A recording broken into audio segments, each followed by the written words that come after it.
Hey, everyone, welcome back to another quick tutorial. In this video, we will see how to check if an iPhone battery has been replaced. So, let's get started. Check battery health.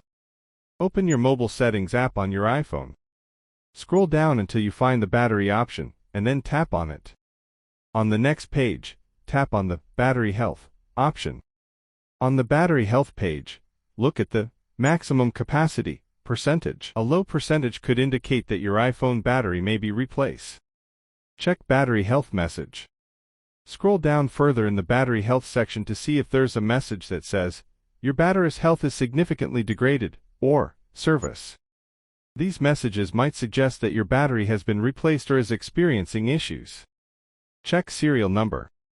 You can also check the serial number of your iPhone's battery to determine if it matches the original battery that came with your device. To view the battery serial number, go back to the main settings screen again.